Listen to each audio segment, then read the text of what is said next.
जिंदगी से ज्यादा दर्दनाक दर्द जिंदगी में कोई तुम्हें कभी नहीं दे सकता। ना यहां बचने का उपाय है, ना यहां डरने का उपाय है, ना यहां छुपने का उपाय है, ना ही यहां से भाग जाने का कोई उपाय है। ये मत समझ लेना कि तुम जिंदगी से अलग हो। जिंदगी में तुम हो, और यदि लड़ सके तो तुम में जिंदगी होगी। और जिंदगी से लड़ने के दो ही तरीके हैं। पहला कि अपने प्रतिद्वंदी को इतना तेज मारो कि फिर वो खड़ा ना हो सके, और दूसरा, यदि तेज नहीं मार सकते तो लगातार मारो, इतना मारो कि और फिर खड़ा होने की शक्ति ही उसमें ना बचे। आदमी भी इन्हीं दो तरीके के ही होते हैं। पहली तरीके के आदमी के एफर्ट, उसके प्रयास, उनमें इतनी शक्ति होती है कि एक बार में ही वो जिंदगी में जीत हासिल कर लेते हैं। पर दूसरी तरीके के लोगों को लगातार प्रयास करने पड़ते हैं जिंदगी में वो हासिल करने के लिए जो वो पाना चाहते हैं। बेशक दूसरे किस्म के लोगों की तादाद ज्यादा है, पर जिंदगी दोनों में कोई अंतर नहीं देखती। याद रखो कि यदि कुछ बनना है तो खुद को तोड़ना पड़ेगा, कुछ खोजना है तो खुद को खो देना पड़ेगा। लेकिन दोनों ही किस्म के इंसानों के लिए जिंदगी के नियम समान हैं। जिंदगी की पहली जरूरत कठोरता है। यदि दुनिया में भौतिक सुख को पाना है तो भौतिकतावादी सोच का होना बहुत जरूरी है। कठोरता मजबूती का पर्याय है। कठोरता जिंदगी में एक अनुशासन लेके आती है। इंसान जितना कठोर होता है, उसके प्रयास उतने ही ज्यादा सधे हुए होते हैं। कठोर आदमी क्रियाओं पे अधिक बल देता है, और क्रियाएं ही तो परिणाम का स्वरूप बनती हैं। शासन के लिए, अनुशासन के लिए कठोरता सबसे पहला उपाय है। मैं ये नहीं कहता कि कठोर आदमियों ने दुनिया बदल दी, पर मैं ये जरूर कहूंगा कि कठोर आदमियों ने धरती को नक्शों में बदल दिया, साम्राज्यों में बदल दिया, संपन्नता में बदल दिया। कठोरता इंसान का बाहरी कवच है। कठोरता का यह गुण है कि वो इंसान में स्थिरता, दृढ़ता और शक्ति को बनाए रखती है। कठोरता एक तरीके की शक्ति, एक फोर्स उत्पन्न करती है जिसके बल पे व्यक्ति जो चाहे वो पा सकता है। कठोरता ही भावनाओं की दुर्बलता पे अंकुश लगाती है।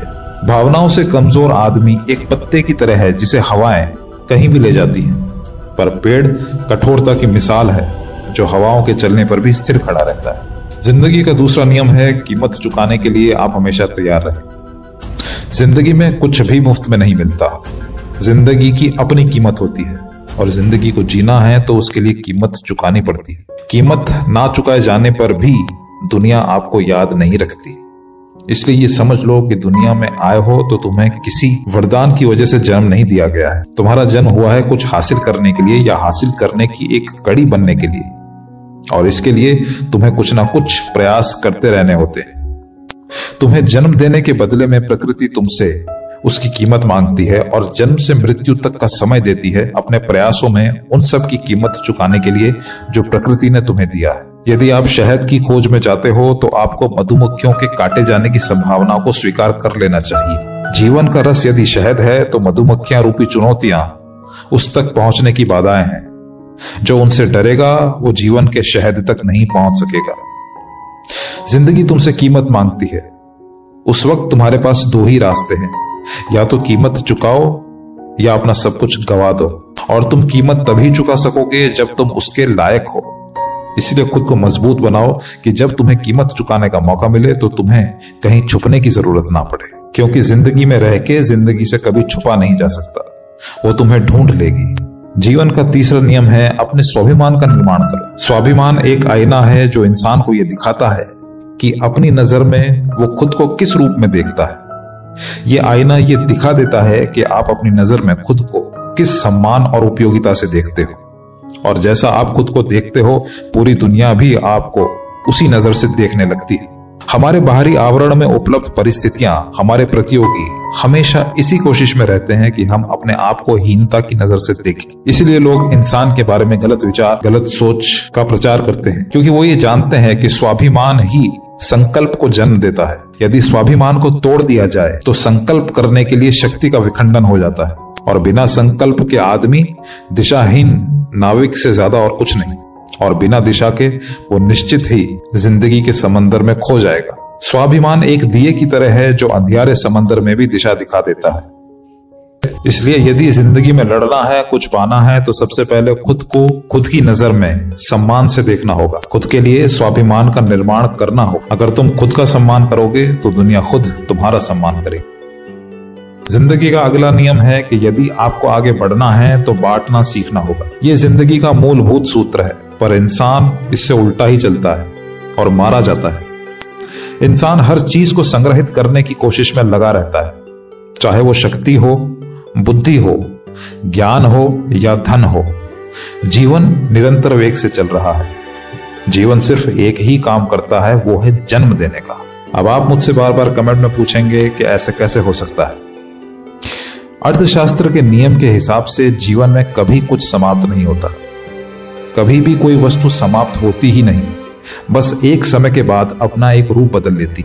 वैसे ही इंसान जैसे ही मृत्यु की ओर बढ़ता है, वैसे ही वो एक नया रूप बदलकर नए शरीर के साथ नया जन्म ले लेता है। मृत्यु भी रुक नहीं सकती, वो फौरन ही जन्म में परिवर्तित हो जाती है। उसी तरह जीवन जो तुम्हें देता है उसे तुम रोक के नहीं रख सकते। वो हर पल परिवर्तित होता जा रहा है और जो इस परिवर्तन को रोकने का प्रयास करता है वो खुद ही समाप्त हो जाता है। इस धरती पर कई राजा आए, कई गए। जो साम्राज्य और धन वो इकट्ठा कर गए थे, उनके जाने के बाद उनके साम्राज्य को आज भी कोई और भोग रहा है। जो धन तुम्हारे पास है वो भी कोई और भोगेगा। यदि तुम्हें किसी चीज में वृद्धि करनी है तो उसे बांटना शुरू कर दो। यहां समझ लेना, मैं दान देने को नहीं कह रहा हूं, मैं फैलाव की बात कर रहा हूं। पूरी दुनिया में राजनेता इस बात को समझ चुके हैं कि खुद के बल पर राज नहीं किया जा सकता। यदि जनता का बल मिल जाए तो राज करना आसान हो जाता है। इसलिए कानून के माध्यम से शक्ति का फैलाव जनता तक किया गया है। इस भ्रम में मत रहना कि जो अधिकार तुम्हें मिले हैं वो तुम्हें तुम्हारी वजह से मिले हैं। वो सब शक्ति के फैलाव का परिणाम है। ज्ञान को, शक्ति को, बुद्धि को, धन को जितना फैलाया जाता है वो उतना बढ़ता चला जाता है। ये याद रखना, जो आज तुम्हारा है वो कल किसी और के पास हस्तांतरित होगा ही होगा। अगर तुमने उसका फैलाव सही समय पर नहीं किया तो यह हस्तांतरण बहुत जल्दी होने लगेगा। जीवन का अगला नियम है परिवर्तनों के लिए तैयार रहो। जिंदगी रूप बदलती है, रंग बदलती है, उससे कोई फर्क नहीं पड़ता आपको कि वो रूप आपको पसंद है या नहीं। फर्क इसका पड़ता है कि आप कैसे उसे स्वीकार कर लेते हो। परिवर्तन हमेशा होते हैं, तुम्हारे शरीर में भी परिवर्तन होता है, पर यदि उस परिवर्तन को मानने के बजाय उससे लड़ने लगोगे तो वो परिवर्तन ही तुम्हें खत्म कर देगा। जिंदगी में जीना है तो जिंदगी के नियम मानने होंगे। तुम्हें उसी रफ्तार से परिवर्तन करने होंगे जैसी रफ्तार से जीवन बदलता है। यदि उससे तेज भी किया तो भी जिंदगी तुम्हें नकार देगी। यही कारण है कि दुनिया में कई ऐसे महापुरुष आए जो जिंदगी में परिवर्तन से तेज थे। जिंदगी ने उस समय उन्हें नकार दिया और कईयों को खत्म होना पड़ा। जिंदगी के नियम के संबंध में मेरे ये कुछ विचार थे। यदि ये विचार आपको पसंद आए हैं तो इस वीडियो को लाइक करें। यदि ये वीडियो आपको उपयोगी लगे तो अपने मित्रों के साथ शेयर करें और चैनल को सब्सक्राइब करें। मुझे इतना आदर और प्रेमपूर्वक सुनने के लिए आपका बहुत बहुत धन्यवाद।